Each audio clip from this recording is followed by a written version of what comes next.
지금 여러분이 마음속에 품고 있는 작은 질문 하나가 앞으로의 여정을 완전히 바꿀 수도 있다는 점이에요. 불확실하고 어렵게 느껴지는 순간에도 그 질문을 놓지 않고 계속 붙잡는 것, 그게 바로 성장과 배움의 출발점입니다. 오늘 이 시간이 여러분 각자가 가진 작은 질문을 소중히 여기고 그 질문이 더 큰 도전으로 이어지는 계기가 되기를 바랍니다.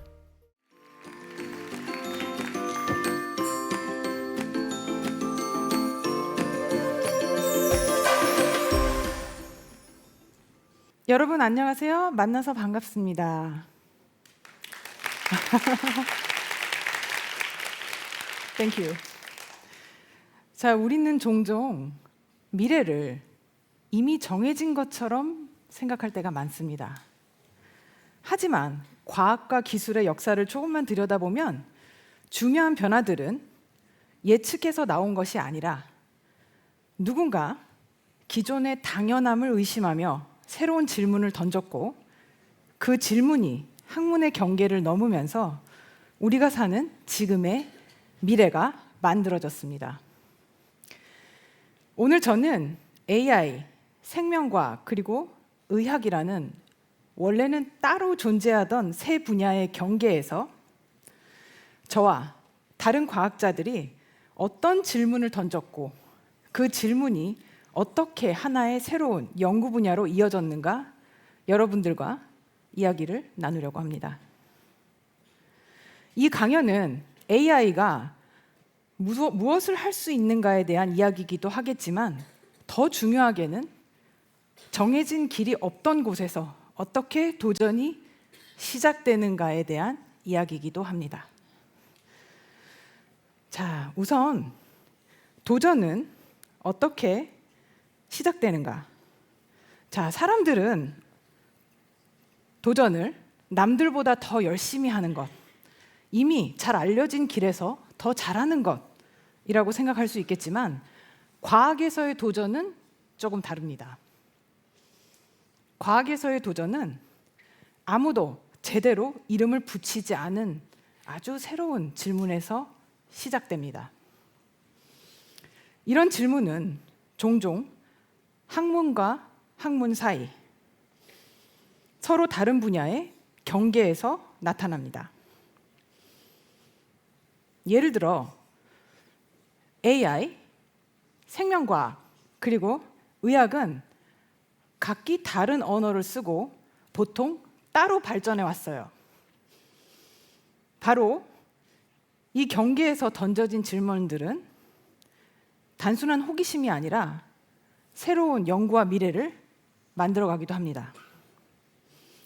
자, 오늘 강연에서는 바로 그런 질문들이 어떻게 실제 연구가 되고 어떻게 새로운 학문과 의학으로 이어지며 인간 사회에 영향을 미칠 수 있는지에 대한 저의 경험을 이야기를 나누려고 해요. 자, 그럼 이런 학문의 경계에 있는 질문들을 제기하려면 어떤 전공을 해야 될까요? 지금 여러분 앞에 계시는 저는 그럼 제가 강연하고 있는 저는 어떤 교육과정과 전공을 거쳐왔을까요? 그럼 이 모든 학문을 다 전공해야 하는 것인가요? 자, 제가 걸어온 길을 보면 제 이력은 하나의 전공으로 설명하기 어렵습니다. 우선 저는 고등학교 때 물리와 수학에 아주 매료된 학생이었어요. 생물과 화학이 아니라. 사실 대학 때도 생물에 관한 과목을 들은 적이 없는 것 같아요. 그때는. 세상을 수식과 원리로 설명할 수 있다는 게 참 신기했어요. 질문은 세상은 왜 이렇게 움직일까? 그 원리를 지배하는 수학적인 원리와 공식이 있는 것인가? 대학 때는 전자공학을 전공했습니다. 그래서 이런 추상적인 이론들이 세상을 바꾸는 과정에 흥미를 가지기 시작했어요. 질문은 이 기술이 사람들에게 어떤 영향을 줄 수 있을까? 어떤 기술을 개발해야 할까? 였습니다. 자, 점점 이런 생각이 들기 시작했어요. 이 강력한 기술을 그럼 인간의 질병을 치료하고 그리고 라이프 스팬을 더 늘릴 수 있을 것일까? 그래서 저는 박사과정에 AI를 전공하면서 동시에 컴퓨테이셔널 바이올로지라는 학문을 연구하기 시작했습니다. AI를 이용해서 유전자, 세포, 질병을 이해하려는 시도였어요. 지금 저는 AI, 생명과학, 그리고 의학의 경계를 잇는 연구를 하고 있습니다. 자, 중요한 것은 처음부터 이 길을 정확히 알았던 것은 아니에요. 전공을 고민하기보다 지금 가장 궁금한 질문이 무엇인가? 이게 본질입니다. 이거를 스스로에게 물어보세요. 그리고 이 세상에서 내가 진짜 중요하게 생각하는 내가 하고 싶은 일이 무엇인가? 그 질문이 여러분을 다음 단계로 이끌 겁니다. 자, 그렇다면 어떤 질문이 저를 지금의 연구, AI, 생명과학, 의학의 경계에 있는 그 연구와 그리고 이 도전으로 이끌었을까요? 저는 대학원 시절에 가장 저에게 크게 다가온 질문이 하나 있었습니다. 생물학적인 데이터를 바탕으로 데이터만으로 생명 시스템을 이해할 수 있을까? 거기서 더 나아가서 질병을 예측하고 치료로까지 연결할 수 있을까? 그래서 인간이 더 오래 건강하게 살 수 있도록 만들 수 있을까? 이미 우리는 인간의 유전자 정보, 다양한 분자 수준의 데이터, 그리고 의료 영상, 임상 기록 등 엄청난 양의 데이터를 가지고 있어요. 하지만 이 모든 정보를 인간의 직관만으로 통합하고 이해하는 데는 큰 한계가 있습니다. 반면에 데이터 속에서 구조와 숨겨진 패턴을 찾아내는 것은 AI와 머신 러닝이 잘하는 영역이에요. 문제는 AI, 생명과학, 그리고 의학이 각기 다른 언어와 방법으로 발전해온 학문이었다는 겁니다. 저는 생명과학이나 의학 전공자가 아니었기 때문에 이렇게 자연스럽게 학문 간 경계 한가운데 서게 됐어요. 자, 그 경계에서 AI를 이용해서 생명과학과 의학의 문제를 풀 수 있지 않을까 하는 질문을 하게 됐고, 이 질문이 결국 제가 이 세 분야를 연결하는 융합이라는 도전을 선택하게 된 출발점이었습니다. 그런데 여기서 잠깐, 왜 생명 시스템은 그렇게 이해하기가 어려운 걸까요?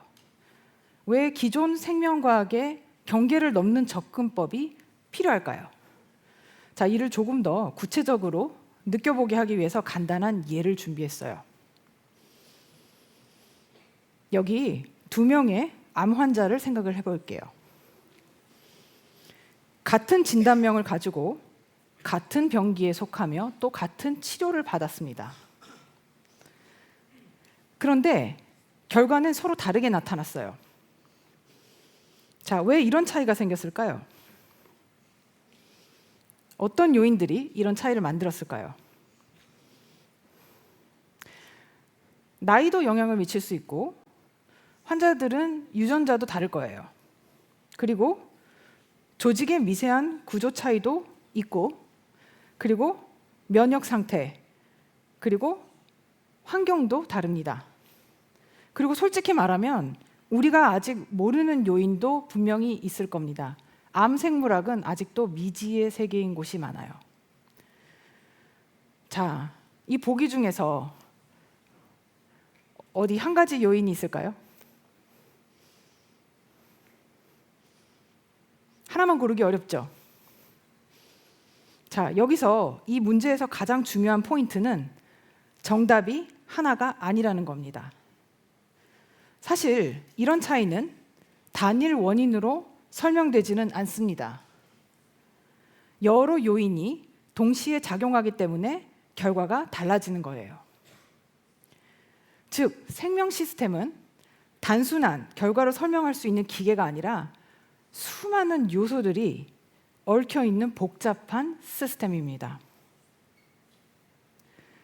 자, 조금 더 자세히 들어가 보면 인간의 몸 안에는 수십조 개의 세포가 서로 연결되어 작동하고 유전자, 단백질, 대사, 환경 등 수많은 요소가 얽혀 있습니다.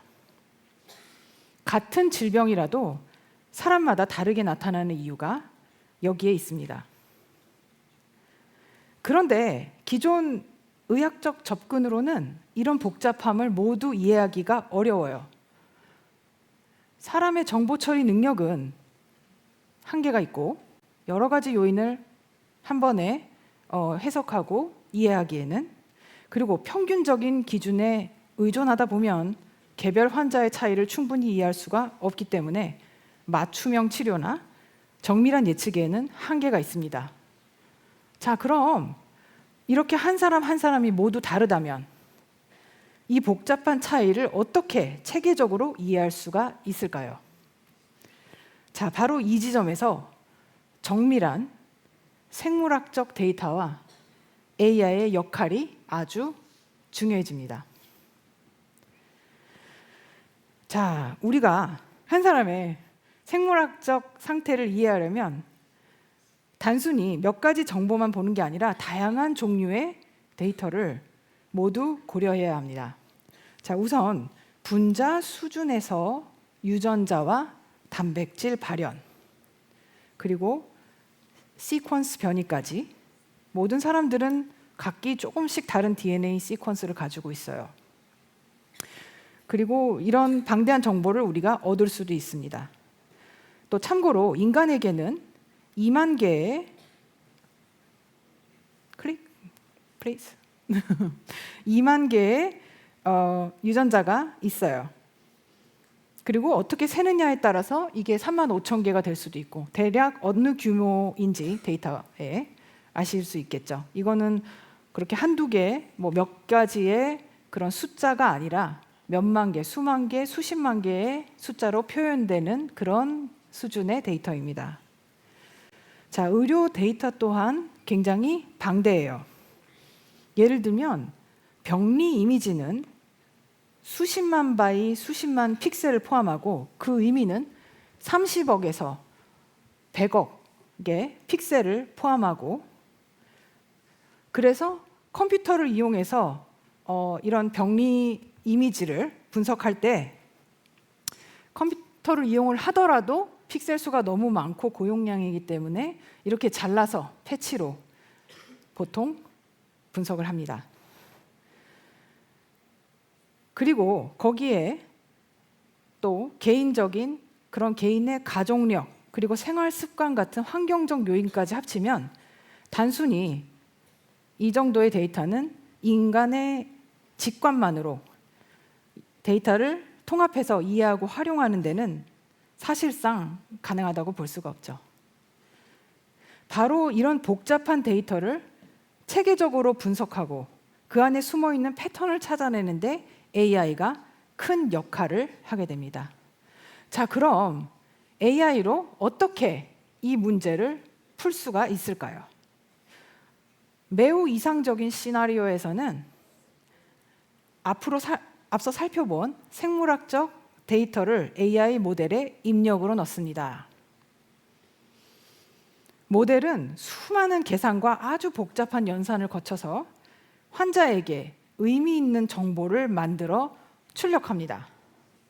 예를 들면 암 진단, 이 환자에게 암이 있는가 없는가, 아니면 암이 있을 가능성이 얼마나 있는가, 또는 환자의 맞춤형 치료 전략을 제안할 수 있고, 어떤 치료를 받아야 이 환자가 생존할 가능성이 가장 높은가, 그리고 예후 예측, 생존 기간은 얼마나 될까? 그런 관리까지 가능합니다. 아웃풋으로 그런 정보를 출력할 수 있습니다. 자, 그러면 이렇게 대단한, 이렇게 어메이징한 AI 모델은 어떻게 만들어지는 걸까요? 바로 기존 수많은 환자들로부터 얻은 학습 데이터. 이 학습 데이터에서는 X와 Y가 인풋과 아웃풋이 모두 갖춰진 데이터예요. 그런 데이터를 이용합니다. 이렇게 모델은 이 데이터에 맞춰서 자신의 파라미터를 조정해서 학습을 하는데 이거를 모델 트레이닝이라고 해요. 자, 이렇게 학습된 AI 모델은 인간이 놓치기 쉬운 그런 데이터 속의 복잡한 패턴과 구조를 파악하고 상관관계도 캐치하고 그리고 컴퓨터를 이용한 분석이기 때문에 빠른 계산을 반복적으로 할 수 있고 그리고 빠른 실험을 가능하게 합니다. 자, 그러면 지금까지 AI가 진단이나 치료, 예후 예측까지 도와줄 수 있다는 이런 아주 이상적인 그런 그림을 살펴봤어요. 하지만 여기서 아주 중요한 질문을 하지 않을 수가 없습니다. AI는 과연 항상 맞을까요? 자, 안타깝게도 그렇지가 않습니다. AI는 데이터를 기반으로 학습하기 때문에 X가 주어지면 정확한 Y를 출력하도록 학습을 하기 때문에 데이터가 잘못되어 있다면 데이터에 어떤 편향, 바이어스가 숨어 있거나 한다면 의미 없는 상관관계를 의도치 않게 배울 수 있습니다. 예를 들면 학습 데이터가 특정 소수의 집단으로부터만 얻어졌다면 AI 모델은 그런 집단에 해당하는 상관관계만 배우겠죠. 그래서 AI는 결코 완벽하지 않습니다. 자, 특히 의학에서는 정답을 맞췄다. X가 주어졌을 때 정확한 Y를 출력했다. 이런 결과만으로는 충분하지 않습니다. 왜 그런 결정을 내렸는지 이해를 할 수 있어야 의사가 신뢰하고 환자에게 적용할 수 있기 때문이에요. 자, 바로 이 시점에서 등장하는 중요한 개념이 설명 가능한 AI, Explainable AI 또는 줄여서 XAI라고 합니다. XAI는 AI가 무엇을 보고 어떤 근거로 판단했는지 드러내서 모델을 사람이 점검하기 쉽게 하고 오류를 발견하고 또 AI를 안전하게 사용할 수 있게 하기 위한 핵심 기술입니다. 자, 중요한 건 이 설명 가능한 AI가 의료만의 문제가 아니라는 거예요. AI가 사용되는 모든 영역에서 특히 결과가 중요한 의사결정으로 이어질수록 왜 그런 판단이 나왔는가 이해하는 일은 AI가 책임 있는 기술로 작동하기 위해서 필수적입니다. 설명 가능한 AI 기법 중에서 가장 널리 사용되는 방법 중 하나가 바로 SHAP입니다. SHAP. 자, SHAP은 저희 랩에서 개발한 기술로 AI가 어떤 예측을 내렸을 때, 어떤 환자가 암이 있다, 그런 예측을 내렸을 때 각 입력 요소가 결과에 얼마나 기여했는지 정량적으로 계산합니다. 어떤 X가 얼마나 중요했는지 계산을 해서 사람한테 보여주죠. 이를 통해 우리는 이 모델이 무엇을 중요하게 봤는가, 그리고 왜 이런 판단을 내렸는가, 사람이 이해할 수 있는 형태로 확인할 수 있게 해줍니다. 자, 그럼 다시 의료 AI 예로 돌아가 보겠어요. 자, 앞서 본 암 조기 진단이나 이런 예후 예측 모델에서 SHAP을 적용하면 이 모델이 실제로 무엇을 보고 그런 판단을 내렸는가를 들여다볼 수가 있습니다. 예를 들어 암 조기 진단 모델에서는 특정한 조직의 패턴, 그것이 세포의 형태일 수도 있고 색의 변화일 수도 있고 그 예측에 얼마나 영향을 미쳤는지 시각적으로 확인할 수 있어요. 또 예후 예측 모델에서는 유전자 정보 또는 임상 지표 그리고 영상에서 추출된 특징들 중 어느 요소가 더 중요하게 작용했는지 비교가 가능하도록 합니다. 이 과정을 통해서 우리는 AI가 단순히 우연한 상관관계를 배운 게 아니라 의학적으로 의미 있는 신호를 실제로 제대로 보고 있는지 검증할 수 있습니다. 모델 점검을 가능하게 하는 거죠. 또한 설명 가능한 AI를 통해서 예측을 넘어서 질병의 새로운 이해, 생물학적 기전, 메커니즘을 발견할 수도 있고 또 이를 바탕으로 치료제나 신약 개발도 가능해집니다. 자, 저희 랩에서는 쉐프를 비롯한 XAI 기법 연구뿐 아니라 새로운 XAI 기법이 생명과학과 의학 연구를 실제로 어떻게 의미 있게 발전시켰는가를 활발히 증명해 왔어요. 자, 생명과학에서는 알츠하이머스 디지즈, 치매의 한 종류, 그리고 캔서, 그리고 노화, 유전체 연구 등에서 새로운 발견을 이끌어냈고 또 의학에서는 AI의 예측 결과를 이해하고 점검하며 또 임상 활용 가능성을 높였습니다. 이런 연구는 특정한 분야에 국한되지 않고 매우 다양한 의학, 생명과학 영역으로 확장됐고 저희 랩에서 나온 논문은 네이처 등 주요 표지 논문으로 소개되면서 이렇게 학문 간 경계를 넘는 연구의 가치를 증명해 왔습니다. 자, 이제 쉐프를 비롯한 다양한 XAI 기법이 생명과학 및 의학 분야의 실제 연구에서 어떻게 활용되었는지 그리고 이를 통해 어떤 새로운 발견과 통찰을 이끌어냈는지 예를 통해서 보여드리겠습니다.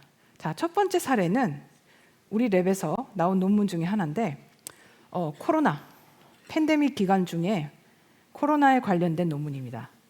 자, 연구 소개 부분은 제가 슬라이드에서 영어 원문을 그대로 보여주는 점 양해 부탁드리고요. 전공 용어나 세부 결과를 슬라이드에서 모두 번역하기엔 조금 어려움이 있었어요. 그래서 제가 한국말로 핵심 내용과 의미를 자세히 설명드리겠습니다. 자, 코로나가 시작된 이후에 수많은 관련 논문들이 등장합니다. 이 논문들은 흉부 엑스레이 결과를 모델에 입력해서 코로나 감염 여부를 예측하려고 시도했습니다. 자, 여기서 X는 엑스레이 이미지, 픽셀 바이 픽셀 이미지 데이터고 Y는 코로나 yes or no 아니면 코로나일 가능성이 얼마나 있는가. 그게 이제 출력이고. 자, 그렇지만 저희 연구에서는 당시 많은 모델들이 내부 검증에서는 매우 높은 정확도를 보였지만 다른 병원의 데이터에 적용했을 때는 정확도가 현저히 떨어져서 잘 동작하지 않는다는 것을 확인했어요. 실제로 쓰였으면 굉장히 위험할 수 있는 상황이었습니다. 우리는 또한 이런 문제가 발생한 이유는 학습 데이터가 편향된 방식으로, 바이어스된 방식으로 수집되었기 때문이었다는 걸 밝혀냈습니다.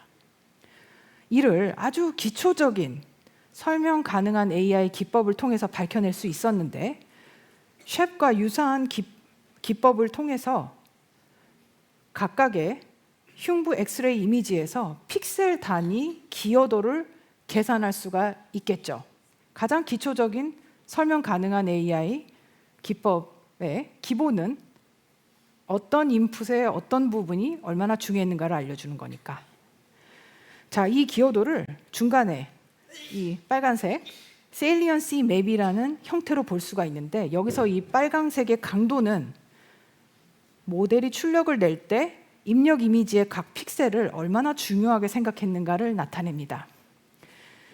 자, 환자의 이건 1예인데 X가 저런 흉부 엑스레이 이미지일 때 환자의 오른쪽 하단 폐에 상대적으로 저렇게 투명한 영역, 화살표로 가리킨 저 영역을 보고 코로나 음성으로 분류하는 데는 이건 모델이 올바르게 작동하고 있다는 것을 의미합니다. 실제 의사들도 그렇게 할 거고요. 하지만 동시에 이 모델은 환자 양쪽 어깨에 있는 저런 텍스트, laterally remark이라고 그러는데 right와 left, 그냥 아무런 코로나랑 관련이 없는 부분도 많이 지목을 하고 있었어요. 그래서 즉 일부는 의학적으로 타당한 영역처럼 보이지만 이미지 모서리 등 의학적으로 타당성이 낮은 영역도 강조되어 있음을 알 수가 있습니다. 자, 이러한 세일리언시 맵은 모델이 실제로 어떤 정보를 중요하게 보고 있었는지를 이해하는데 큰 도움을 줍니다. 자, 이를 통해 왜 대부분의 모델이 다른 데이터에서 오작동했는지 밝혀낼 수 있었습니다.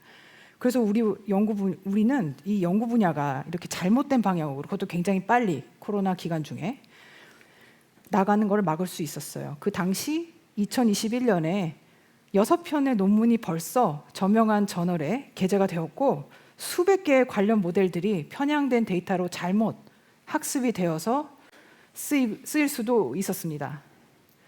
자, 이 연구의 기여도를 높이 평가해서 네이처에서는 이 연구를 주요 사례로 다뤘습니다.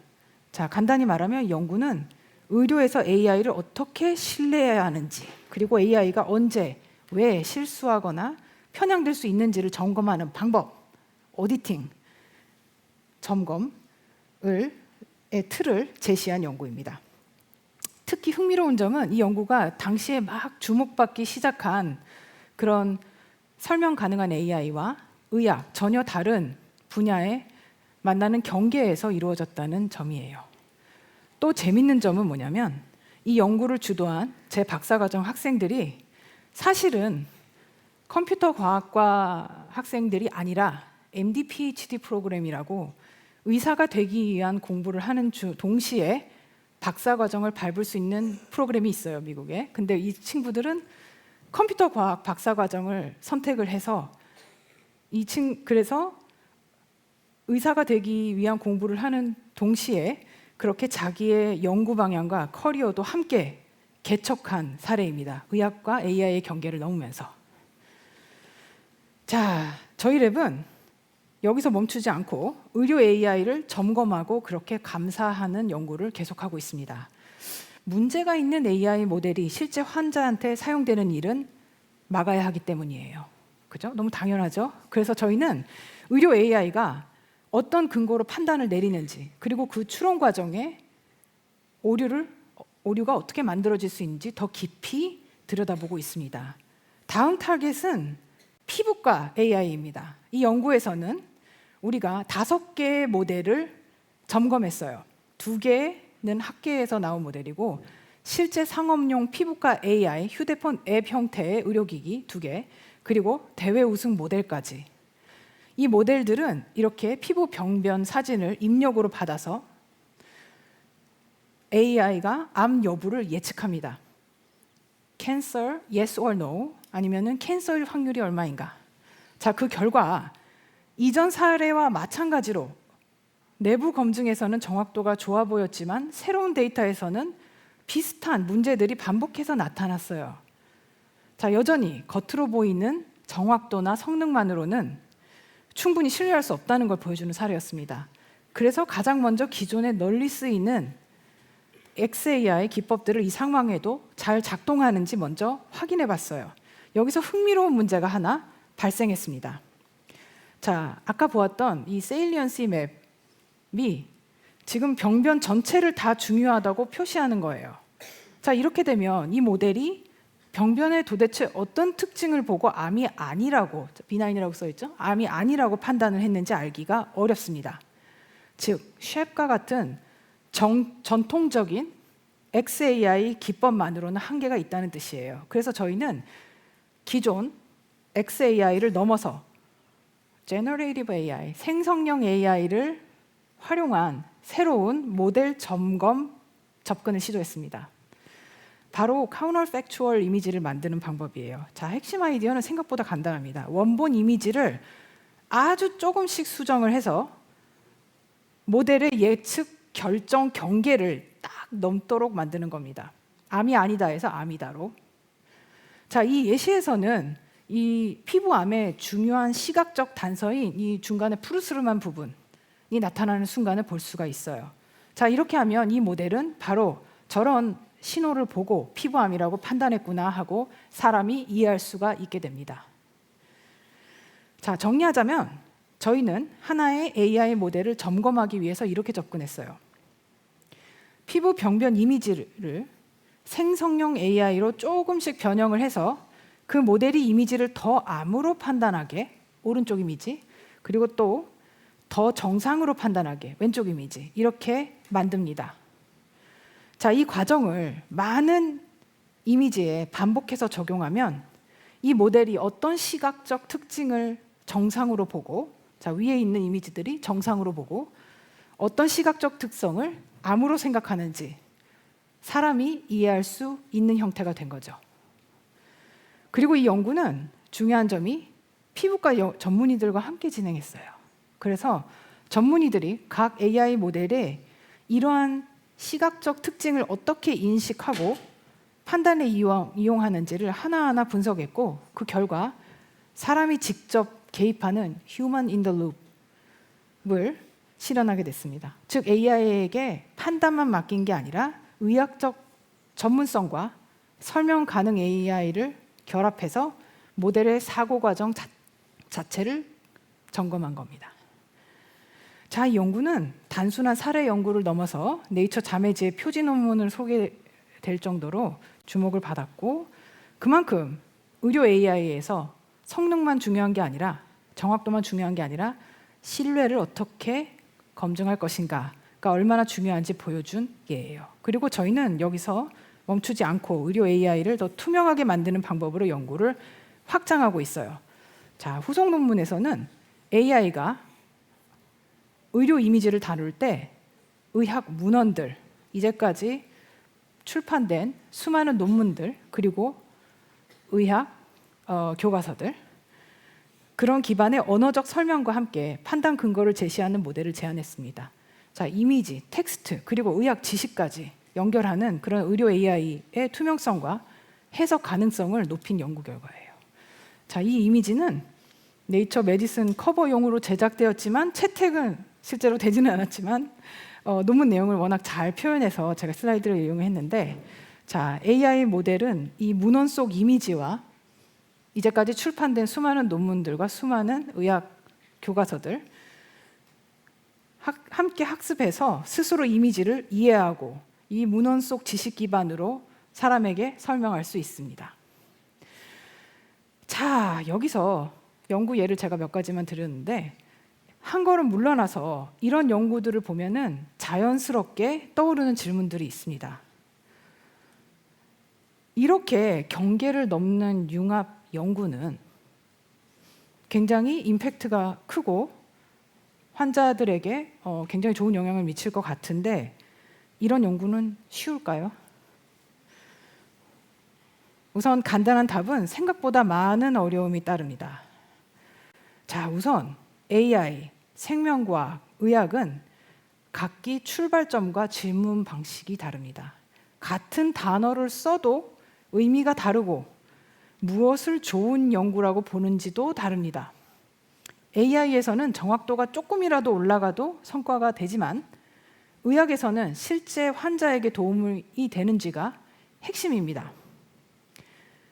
연구 방법과 속도도 달라요. AI는 빠른 실험과 반복, 그리고 성능 향상을 중시하는 반면에 생명과학과 의학에서는 느린 검증, 또 높은 실험 비용, 그리고 윤리적 고려가 필요합니다. 즉 서로 틀렸다가 아니라 우리가 서로 다른 관점에서 같은 문제를 보고 있다. 그런 사실을 이해하는 것이 더 중요합니다. 이 차이를 넘어서기 위해서 기술뿐 아니라 소통과 이해 자체가 하나의 연구 과정이 돼요. 그래서 많은 경우에 피플 스킬도 굉장히 중요할 수가 있어요. 그래서 사람 공부도 많이 도움이 됩니다. 보통 연구팀이 굉장히 다른 백그라운드와 전공을 가진 연구원들이 가능성이 되게 높기 때문에 굉장히 사람을 이해하는 그런 공부도 굉장히 도움이 많이 돼요. 자, 그래서 결론은 경계에서의 도전은 느리고 어려워요. 기존 학문의 틀을 벗어나야 되고 서로 다른 분야의 언어를 이해해야 되고 검증도 쉽지 않습니다. 검증 방법에 대해서도 연구팀이 동의를 하지 않을 수 있어요. 자, 그럼에도 불구하고 우리는 이 경계를 넘어서 도전해야 하는 이유가 무엇일까요?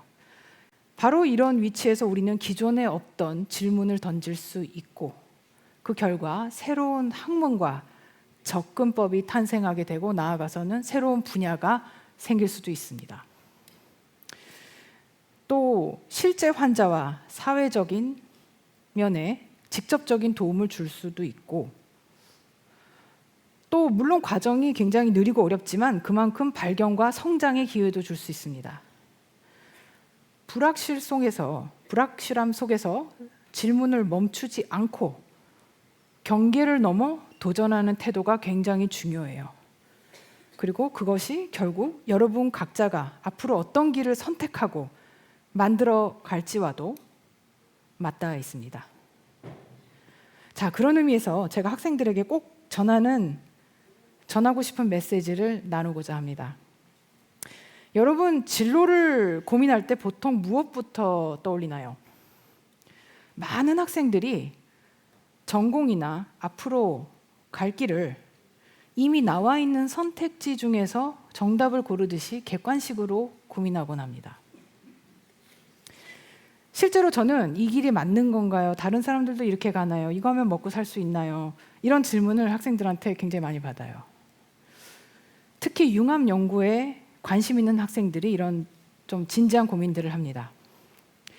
그런데 제 경험으로는 진짜 중요한 것은 딱 정해진 전공의 이름이 아니라 정답이 아니라 지금 내가 무엇이 가장 궁금한지 어떤 질문을 던지고 있는지입니다.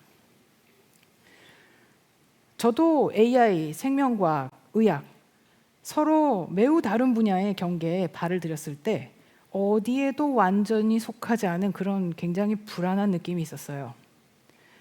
하지만 바로 그 시점에서 가장 많이 배우고 성장할 수가 있었습니다. 완벽하게 준비된 상황에서 도전하는 경우는 거의 없었습니다. 대신 중요한 것은 궁금함을 놓지 않고 새로운 것을 두려워하지 말고 그리고 빠르게 배우려는 태도와 전략이었어요. 나만의 전략을 키울 수도 있습니다. 새로운 것을 빨리 배우는. 자, 여러분이 지금 품고 있는 작은 질문 하나가 나중에는 지금은 아직 이름조차 없는 새로운 분야로 이어질 수 있고 여러분이 그 분야를 여는 개척자가 될 수도 있습니다. 자, 이제 여러분 각자 앞으로 어떤 도전을 시작할 수 있는지 잠시 생각해보는 시간을 가져볼게요. 지금 말해달라고 얘기 안 할 겁니다. 너무 겁내지 말고. 자, 그럼 오늘 강연에서 제가 들려드린 이야기는 수많은 가능성 중 하나의 예시일 뿐입니다. 도전은 사람마다 다르게 정의될 수도 있고 그리고 정해진 한 가지 방식이 있는 것도 아닙니다. 하지만 한 가지는 분명해요. 지금 여러분이 마음속에 품고 있는 작은 질문 하나가 앞으로의 여정을 완전히 바꿀 수도 있다는 점이에요. 불확실하고 어렵게 느껴지는 순간에도 그 질문을 놓지 않고 계속 붙잡는 것. 그게 바로 성장과 배움의 출발점입니다. 자, 그러면 여러분의 도전은 무엇일까요? 오늘 이 시간이 여러분 각자가 가진 작은 질문을 소중히 여기고 그 질문이 더 큰 도전으로 이어지는 계기가 되기를 바랍니다. 감사합니다.